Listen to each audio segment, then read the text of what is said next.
it's one of those rare movies where there's no good guy and no bad guy. And I really liked your shifting perspective as an audience member about who you're rooting for.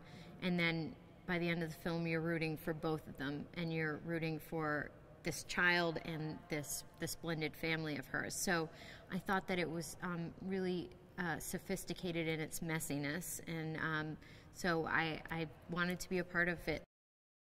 A man, played by Kevin Costner, who is raising his grandchild by himself because his wife and daughter have passed away. And the other grandmother of the child is played by Octavia Spencer.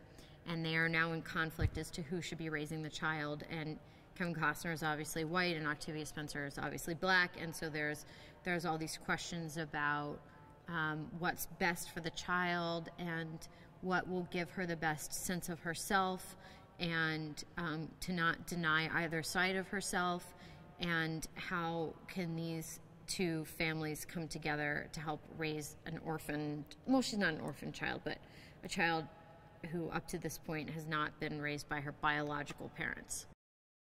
I play a character named Faye, who is the girlfriend of Rick, played by Bill Burr.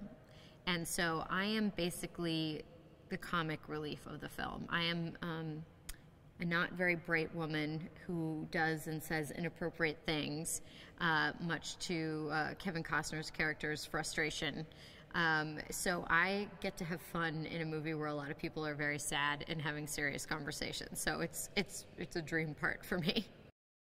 Rick is played by Bill Burr, and this is actually our second film together this year. So we are in this movie called Walk of Shame together as well, where we had a little flirtation, but not a relationship. So it's really fun that now we get to be in a movie where we're playing girlfriend and boyfriend, and he's just one of the funniest people and one of the best stand-ups working right now. So I'm really excited that I get to spend more time with him, and he's a lovely man in addition to being really funny, and really great to see him in a serious film like this in a serious role because he's such a funny man.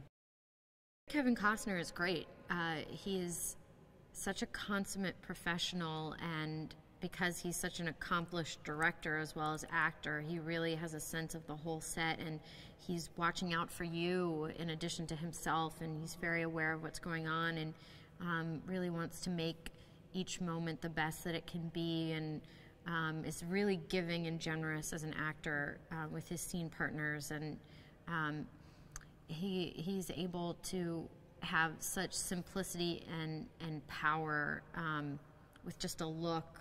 You know, he doesn't even need a line to communicate volume. So it's funny. You just feel sometimes like a jolt of electricity go through you when he locks eyes with you in a scene. So it's really exciting to work with a movie star. I first met Mike on set because I auditioned for the movie in LA, and they were, I think, already here. So I went on tape. So I didn't get to meet him until I got to New Orleans.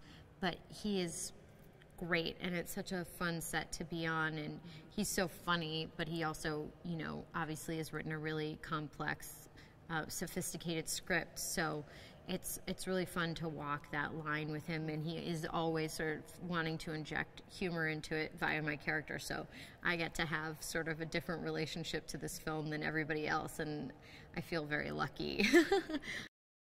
Life isn't one thing or the other. You know, I've been in very sad moments where you still are able to laugh at the absurdity of life.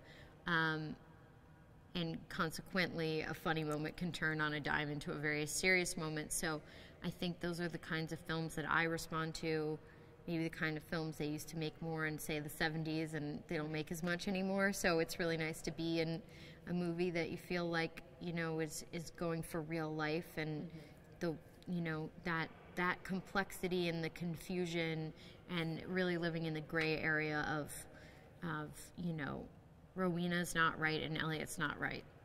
But together they make a family.